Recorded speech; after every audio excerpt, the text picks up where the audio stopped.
በስመ አብ ወወልድ ወመንፈስ ቅዱስ አሐዱ አምላክ አሜን። በክርስቶስ ክርስቲያን በወልድ ወልደ እግዚአብሔር በመንፈስ ቅዱስ መንፈሳውያን የተሰኛችሁ ያያሉ የልዑል እግዚአብሔር ቤተሰቦች የእናታችን የቅድስት ድንግል ማርያም የአስራት የበኩራት ልጆች እንኳን ለጻድቁ ለአቡነ ገብረ መንፈስ ቅዱስ ወርሃዊ መታሰቢያ ክብረ በዓል እንዲሁም በዚህች ዕለት ለሚታሰቡ ዓመታዊና ወርሃዊ መታሰቢያ ክብረ በዓል በሰላም በጤና ደረሳችሁ። ሁሌም በዚህ ሰዓት የቤተ ክርስቲያናችን ምንባባቶች ማለትም ገላት፣ ድርሳናት እንዲሁም ስንክሳር የምናሰማበት ቻናል ስለሆነ ከቅዱሳኑ ረድኤታቸውን በረከታቸውን እንድንቀበል በቃል ኪዳናቸው እንድንጎበኝ ስንል እንዲሁም የእነሱን አሰረ ፍኖታቸውን በመከተል ወደ ልዑል እግዚአብሔር ስም እንድንቀርብ ስንል በትሕትና ቃል እናሳስባለን። እንዲሁም ዝክር ሚዲያችንን መንፈሳዊ ዓላማ ነውና ይዞ እየተጓዘ ያለው መንፈሳዊነቱ እንዲቀጥል ሰብስክራይብ፣ ላይክ እንዲሁም ሼር በማድረግ አገልግሎታችን እንድታበረታቱ ስንል በልዑል እግዚአብሔር ስም በትሕትና ቃል እናሳስባለን። ከአባታችን ከአቡነ ገብረ መንፈስ ቅዱስ ረድኤታቸው በረከታቸው በእኛ በመላው ሕዝበ ክርስቲያን ላይ አድሮና ጸንቶ ይኑር። ምድረ በዳ ደመላእክት የኖሩትና በዝቋላ ተራራ ባለው ባሕር ውስጥ 100 ዓመታት ተዘግዝቀው ለኢትዮጵያ ሰዎች ምሕረትን የለመኑት ጻድቁ ገብረ መንፈስ ቅዱስ ቃል ኪዳን የተቀበሉበት ዕለት በአገራችን በኢትዮጵያ ደምቆ ይከበራል። አባታችን አቡነ ገብረ መንፈስ ቅዱስ አገራቸው ኒሳ ግብጽ ነው። አባታቸው ስምዖን እናታቸው አቅሌስያም ይባላሉ። ልጃቸው 30 ዘመን ሲያዝኑ ኖረዋል። አንድ ቀን አቅሌስያ ቤተ እግዚአብሔር ገብታ ከስዕለ ሥላሴ ስር ወድቃ ስትማጸን ክብሩ ከሰማይ ከፍታ የሚበልጥ እስኪ ተቀበይ የሚል ድምፅ ሰማች። ስልጣኑ ከሰማይ ከፍታ ከፍ ከፍ የሚል ንጽሕናው ከሚካኤልና ከገብርኤል የሚተካከል ክህነቱ እንደ መልከ ጼዴቅ እንደ መጥምቁ ዮሐንስ እንደ ነቢይ ኤልያስ የሆነ ልጅ አንቺ ተቀበይ አላት። አቅሌስያም በመጋቢት 29 ቀን ጸንሳ በታኅሳስ 29 ቀን ደግሞም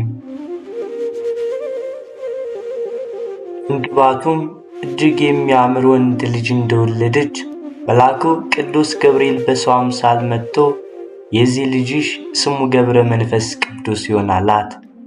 ወዲያውም ሕፃኑ ተነስቶ ከእናቱ ጭን ወርዶ ለአብ ለወልድ ለመንፈስ ቅዱስ 3 ጊዜ ሰገደ። ስብሐት ለአብ፣ ስብሐት ለወልድ፣ ስብሐት ለመንፈስ ቅዱስ። ለአብ ምስጋና ይሁን፣ ለወልድም ምስጋና ይሁን፣ ለመንፈስ ቅዱስም ምስጋና ይሁን አለ። ከዚህም በኋላ ጻድቁ ገብረ መንፈስ ቅዱስ መጋቢት 29 ቀን ተጸንሰው ታኅሳስ 29 ቀን ተወለዱ። አባታችን ዓይን በገለጡም ጊዜ ከሚታይ ነገር ላይ እንዲያርፍ እርሳቸውን በተወለዱም ጊዜ ተነስተው ስብሐት ለአብ፣ ስብሐት ለወልድ፣ ስብሐት ለመንፈስ ቅዱስ ዘአውጻእከኒ እምጽብለት ውስተ ብርሃን ብለው አመስግነዋል። ቅዱስ አባታችን ለአምላካቸው ሰግደው ለአብ ለወልድ መንፈስ ቅዱስ ካመሰገኑም በኋላ እናታቸው አላቀፈቻቸውም፣ ጡትም አልጠቡም። 3 ዓመት ሲሞላቸው እግዚአብሔር አምላክ መልአኩ ቅዱስ ገብርኤልን እንዲህ ብሎ አዘዘው፣ ሕፃኑን ከእናቱ ክንድ ተቀበል፣ ብዙ ገዳማውያን ወዳሉበት ገዳም ውሰድና ከበራቸው አስቀምጠው፣ አበምኔቱም ሕፃኑን ከበራ አንስተ ካንተ ዘንድ አኑረው፣ ስለ ልብሱ ስለ ምግቡ አታስብ፣ ሕፃኑ የመንፈስ ቅዱስ ማደሪያ ነውና ምግቡም መንፈሳዊ ነው።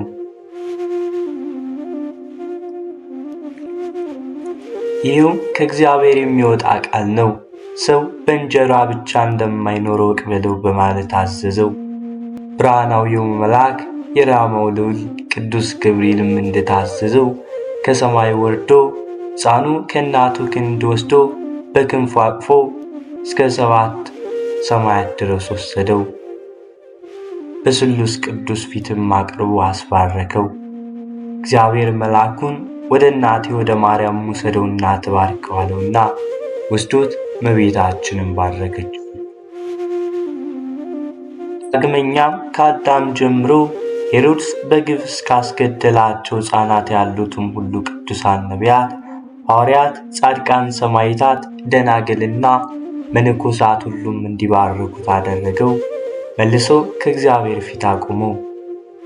መድኃኔ ጌታም ሕፃን ገብረ መንፈስ ቅዱስን በመንግሥቴ ከኔ ጋር ትነግሣለህና ደስ ይበልህ፣ በርታ፣ የሚደርስብን ሁሉ ታገስ፣ ብዙ ነፍሳት በአንተ ምክንያት ይድናሉ፣ ሰላሜ ከአንተ ጋር ይሆናል አለው።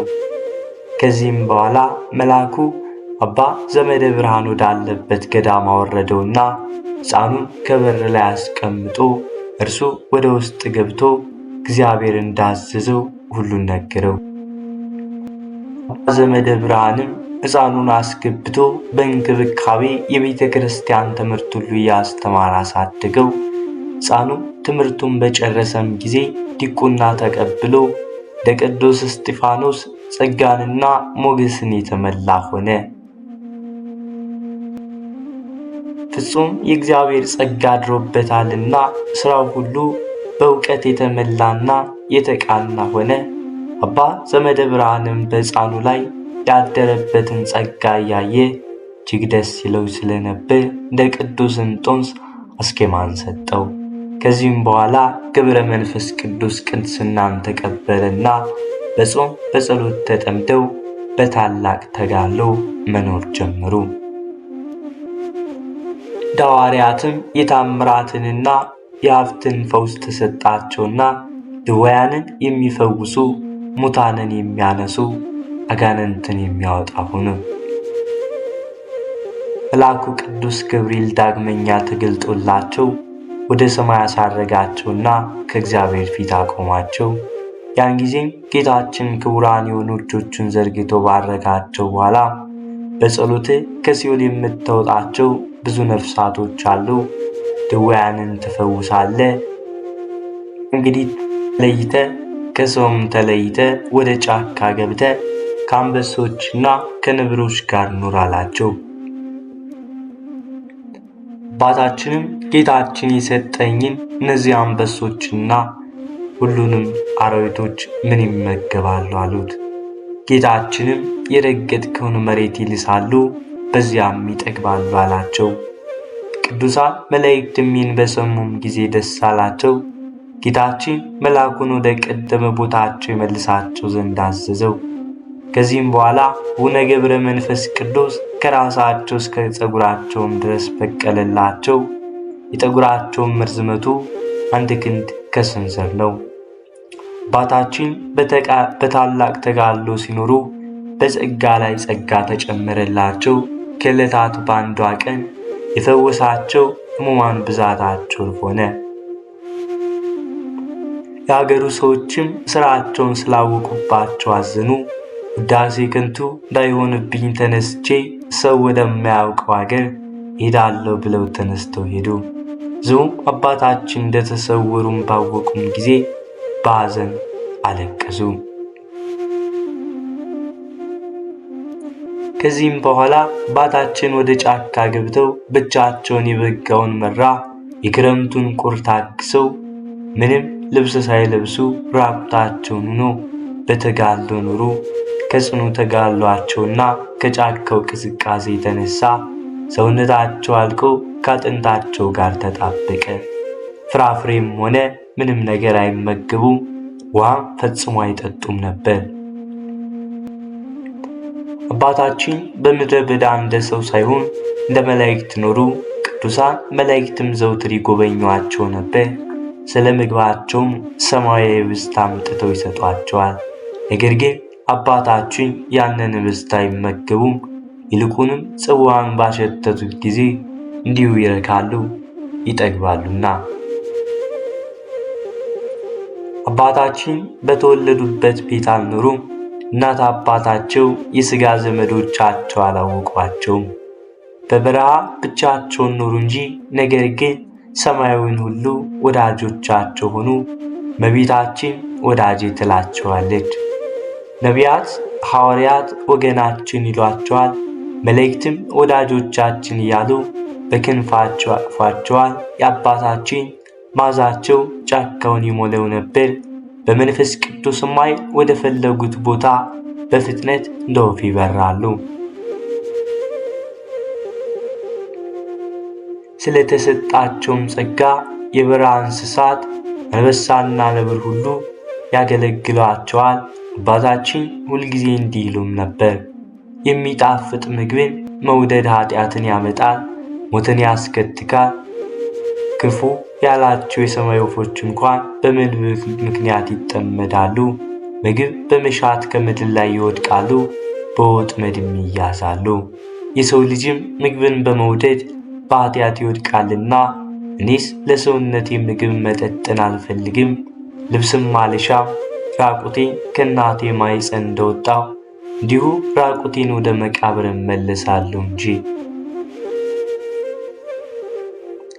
ከዚህ ከኃላፊው ዓለም በሞት በተለየውም ጊዜ መብልና መጠጥን ልብስን ማን ያስከትልልኛል አለው።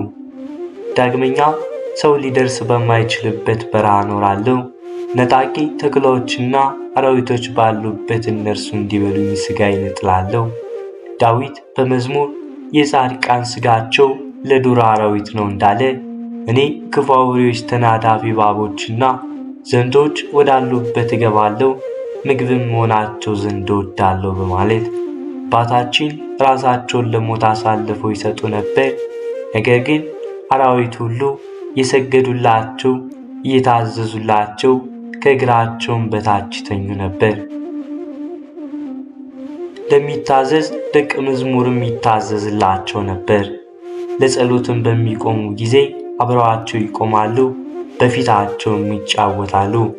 በአንዲት ዕለት አባታችን ጸሎታቸውን እንደጨረሱ ሰማይ ተከፍቶ የእሳት ድንኳን ተገልጦ 40ቱ እንስሳት የእግዚአብሔርን ዙፋን ተሸክመው 24ቱ ካህናተ ሰማይ ማዕጠንተ ወርቅ ይዘው ቅዱሳን መላእክትና አለቆቻቸው በየነገዳቸው በዙሪያው ቆመው ጌታችን ለአቡነ ገብረ መንፈስ ቅዱስ በአንድነት በሦስትነት እንዳለ ተገለጠላቸው።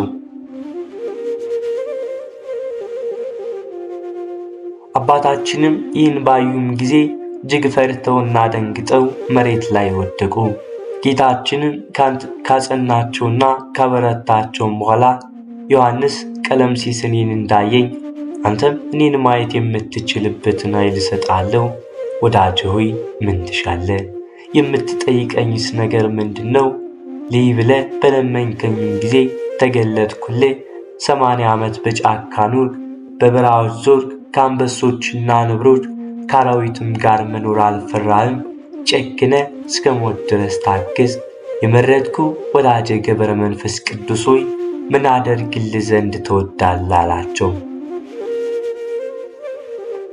አባታችንም ይህን ቃል ከጌታችን ሲሰሙ አምላክ ሆይ ይህን ልታደርግልኝ አይገባም፣ በፊትስ ሞገስ ካገኘው ግቦታን ሰዎች ማረልኝ፣ እነርሱ ኃጥአን ናቸውና አንተ ንስሐ ለማይሹ ጻድቃን አልመጣምና ኃጥአንን ወደ ንስሐ ልትመልስ ነው እንጂ አሉት። ዳግመኛም አቤቱ እንደ ክረምት ውኃ እንባቸውን እያፈሰሱ ጥርሳቸውን እያፋጩ በደም የሚኖሩትን አስባቸው፣ ሰይጣን አስቷቸዋልና በማለት ባለማወቅ በሰሩት ማራቸው፣ ይቅር በላቸው እያሉ ለመኑት። ጌታችንም ወዳጄ ሆይ የለመንከኝን አልከለክልም፣ እንደ ቸርነቴም ስምህን የሚጠሩትን መታሰቢያ የሚያደርጉትን ኃጥአንን ምሬልሃለሁ፣ የለመንከኝንም ሁሉ አደርግልህ ዘንድ ቃል ኪዳን ሰጥቻለሁ አለው። አባታችንም እጅግ ደስ ብሏቸው በግንባራቸው መሬት ላይ ወድቀው ጌታችንን ሲያመሰግኑት ቅዱሳን መላእክትና ሰማያውያን ቅዱሳን ሁሉም አብረው ተደስተው እግዚአብሔርን አመሰገኑ። አባታችንም ይህን ቃል ኪዳን ሲቀበሉ ዕድሜያቸው 600 ዓመት ነበር። ጌታችንን የመላእክት አለቆች ስለ ወዳጄ ገብረ መንፈስ ቅዱስ ምልጃ ወደ ገሃነም ሂዱና የኃጥአን ነፍስ አውጦ ከእስራታቸውን ፍቷቸው አላቸውና እነርሱም የገቦታን ሰዎች 3000 ነፍሳት ከደይን አውጥተው ወደ ገነት አገቧቸው። ወዳጄ ሆይ እንደወደድክ እኔን አባቴን መንፈስ ቅዱስን በሰውነቴ በሦስትነት ያየኝ አሁንም ወደ ኢትዮጵያ ሂድ፣ በዚያም ከደይን የምታወጣቸው ነፍሳት አሉ አላቸው። አባታችንም አምላኬ ሆይ ወደዚያች አገር ማን ያደርሰኛል አሉት። እግዚአብሔርም እኔ በሥልጣን ያደርሳለሁ ካላቸውም በኋላ ከእርሳቸው ተሰወረ። አባታችንም የገቦታን ሰዎች ምሕረትን ሲያገኙ አይተው እጅግ ተደሰቱ። በሌላም ጊዜ አባታችን 4000 እልፍ እየሰገዱ 300 ጊዜ የቀኝ 300 ጊዜ ደግሞ የግራ ፊታቸውን በድንጋይ እየመቱ መዝሙረ ዳዊትን እየደገሙ 15ቱን ማኅሌ ነቢያት ማኅሌ ሰሎሞንንና ውዳሴ ማርያም እየጸለዩ ለኃጥአን ምሕረትን ሲለምኑ እንባቸው እንደ ውሃ ይፈስ ነበር። ጌታችንም በተወለድኩባት በተጠመቅኩባትና ከሞት በተነሳሁባት ዕለት እልፍ ነፍሳትን እምርላለሁ አላቸው። ከዚህም በኋላ አባታችን 60 አንበሶችና 60 ነብሮች የተከተሏቸው ወደ ሀገራችን ኢትዮጵያ መጡ። ብርሃናዊው መልአክ ቅዱስ ገብርኤልም ከነዚሁ ተከታዮቻቸው ጋር በንፋስ ሰረገላ ጭኖ ምድረ ከብድ አደረሳቸው። ዳግመኛም ደብረ ቅዱስ ወደሚባለው ወደ ዝቋላ ወሰዳቸው። አባታችንም በውሃው ዳር ቆመው ምስራቁን፣ ምዕራቡን፣ ሰሜኑንና ደቡቡን በተመለከቱም ጊዜ የኢትዮጵያ ሰዎች ኃጢአታቸው በፊታቸው ላይ ተገለጠ። ሰው የገዛ ፊቱን በመስታወት እንደሚያይ የኃጥአንም ሥራቸው በአባታችን ፊት እንዲሁ የተገለጠ ነውና አባታችንም የኢትዮጵያን ሰዎች ኃጢአታቸውን በግልጽ በተመለከቱም ጊዜ ተወርውረው ወደ ባሕሩ በመግባት ተዘቅዝቀው መጸለይ ጀመሩ። ከባሕር እንዳልወጣ በእግሬም እንዳልቆም በሕያው ስምህ ምያለሁ ብለው 40 መዓልት 40 ሌሊት ቆዩ። በ40ኛው ቀን የታዘዘ መልአክ መጥቶ ስምን የጠራ መታሰቢያውን የሚያደርግልን ምርላለሁ ብሎአል አላቸው። አባታችንም መልአኩን መላ ኢትዮጵያን ካልማረ ከዚህ ባሕር አልወጣም አሉት። መልአኩም ከእርሳቸው ተለይቶ ከሄደ በኋላ አባታችን በዚያ ባሕር ውስጥ 100 ዓመት ተዘቅዝቀው ሲጸልዩ ኖሩ። አባታችንም በባሕር ውስጥ ተዘቅዝቀው 100 ዓመት ሲጸልዩ ከኖሩ በኋላ ደማቸው ፈሶ አለቀና ውሃም ደም መሰለ። ሥጋቸውም አልቀው ከአጥንቶቻቸው እንደ በረዶ ሆኑ። 7300 የሚሆኑ አጋንንትም ከአራቱ አቅጣጫ እየመጡ ሰውነታቸውን በፍላጻቸው ይጓቸው ነበር።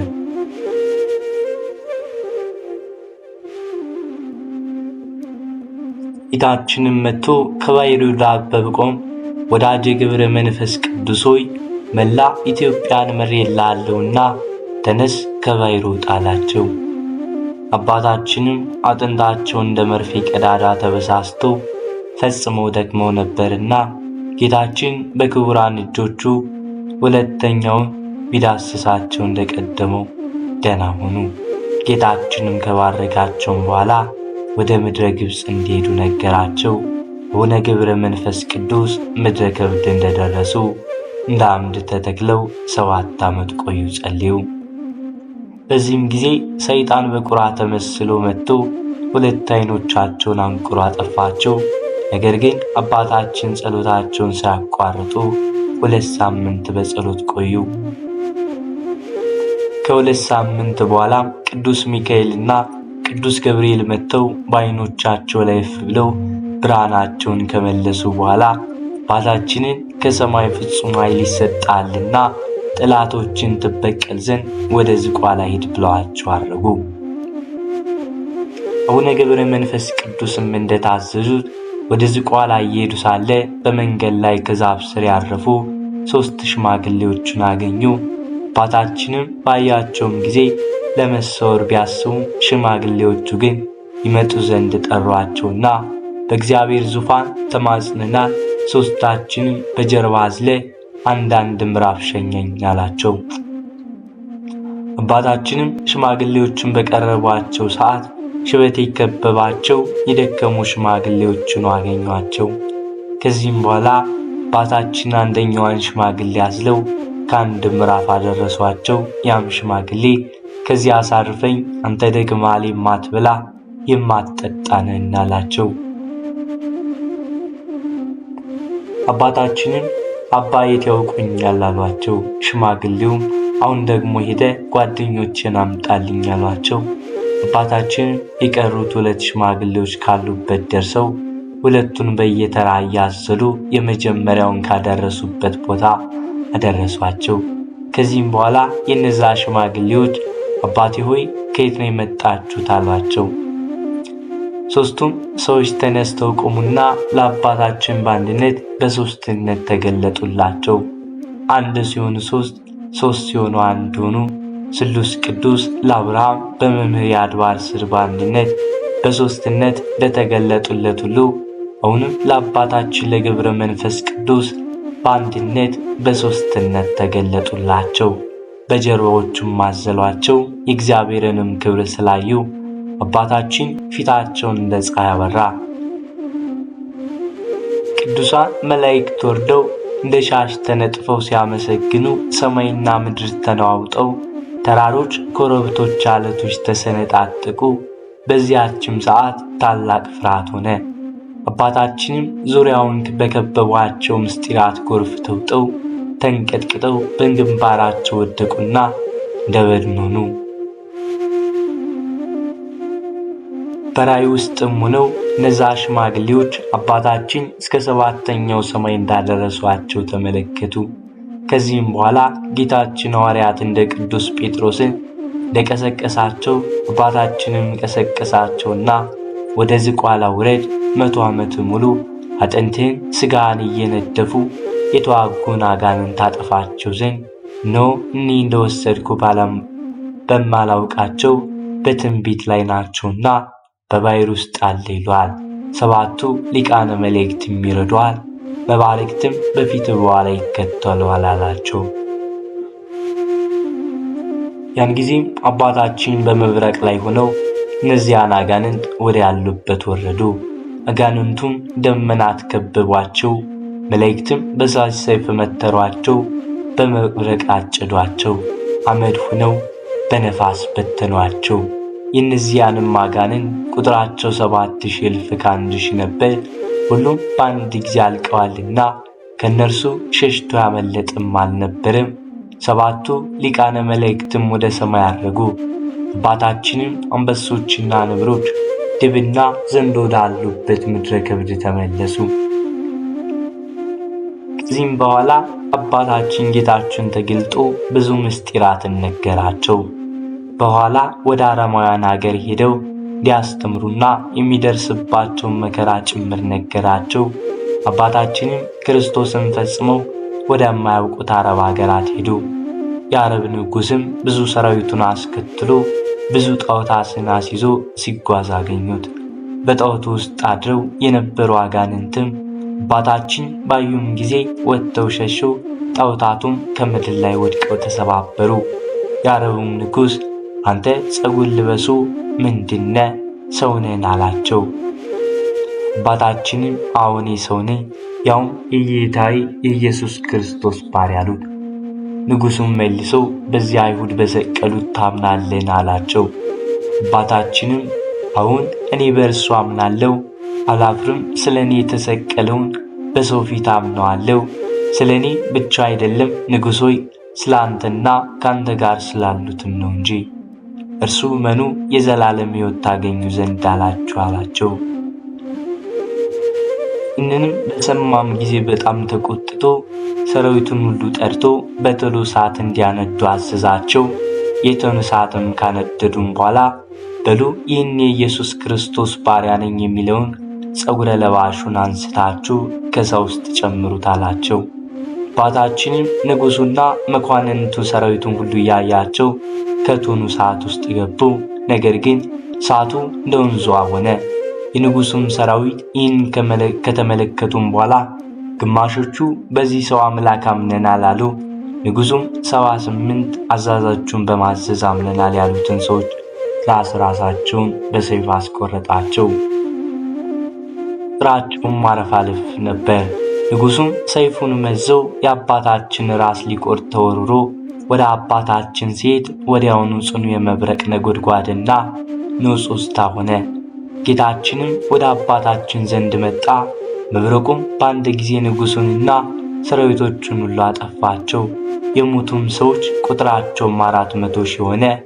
አንድስ እንኳን ሳይቀር ሁሉም አለቁ። አባታችንም በመብረቅ የሞቱትን ሰዎች ባዩም ጊዜ ውስጣቸው በሐዘን አለቀሰ። ነፍሶቻቸውን የጽልመት መላእክት ወደ ገሃነመ እሳት ሲያወርዷቸው ተመልክተዋልና። በዚያም ጊዜ አባታችን ጌታችንን እነዚህን ሰዎች ማርልኝ አሉት። ዳግመኛም ሰው ስህተተኛ ነው፣ አንተ ግን መሐሪ ይቅር ባይ ነህና በእኔ ምክንያት በእነዚህ ሰዎች አትፍረድባቸው እያሉ በለመኑት ጊዜ ጌታችን ተሰወረባቸውና ወደ ሰማይ አረገ። አባታችንም ወዲያው ባጠገባቸው ካለው ገደል እግራቸውን በገመድ አስረው ቁልቁል ተዘቅዝቀው ተሰቀሉ። ሰይጣንም መጥቶ ያችን ገመድ በቆረጣትም ጊዜ አባታችን በገደሉ ሲወድቁ መልአኩ ቅዱስ ሚካኤል እንዳይን ጥቅሻ መጥቶ አባታችንን አቅፎ ያዛቸውና በእግርህ ላቁም ወይስ በራስህ ላቁም ትወዳለህ አላቸው። አባታችንም ገብረ መንፈስ ቅዱስ መልአኩን ተወኝ በራሴ ልቁም አሉትና መልአኩን በዚያው ትቷቸው አረገ። አባታችንም በጥርሳቸው ድንጋይ ነክሰው እስከ 30 ዓመት ተዘቅዝቀው ሲጸልዩ ኖሩ። ላላቸው ሁሉ ፈሶ አለቀ፣ አንጀታቸውን ፈሰሰ፣ እንደ እንጨትም ቅርፊት ሆኑ። ከ30 ዓመትም በኋላ ጌታችን 7ቱን ሊቃነ መላእክትና እናቱን ቅድስት ድንግል ማርያምን አስከትሎ ወደ አባታችን መጣና 3 ጊዜ በስማቸው ጠርቶ እነዚያን ከሃዲዎች ምሬልሃለሁ አላቸው።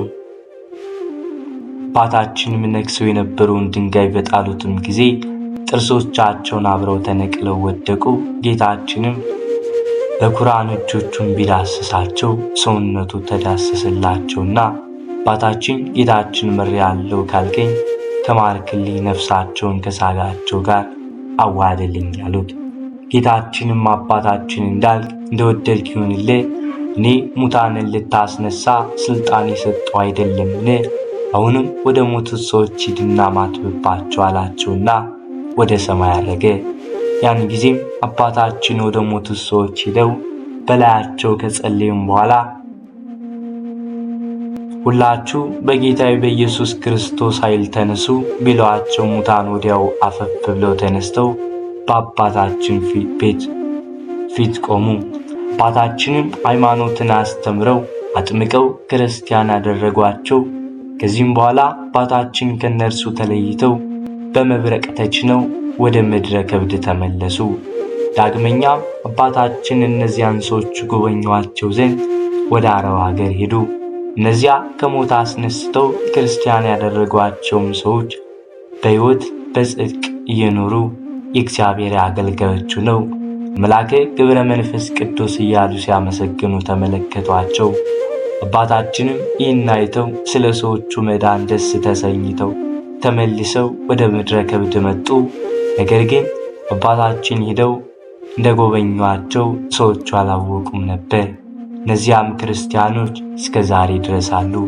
አባታችን ጻድቁ ገብረ መንፈስ ቅዱስ በኢትዮጵያ 262 ዓመት ኖረው 562 ዓመታቸው በተስፋቸው ያመነውን በኪዳናቸው የተማጸነ ጌታ ከመከራ ሥጋ ከመከራ ነፍስ ሊምርላቸው ተስፋቸውን ተቀብለው በዕለተ እሑድ አርፈዋል። መላእክት በአክናፈ እሳት ኢየሩሳሌም ወስደው በየማነ ምሥዋዕ ቀብረዋቸዋል። የአባታችን የአቡነ ገብረ መንፈስ ቅዱስ ረድኤታቸው በረከታቸው አይለየን፣ አሜን። ወስብሐት ለእግዚአብሔር ወለወላዲቱ ድንግል ወለመስቀሉ ክቡር፣ አሜን።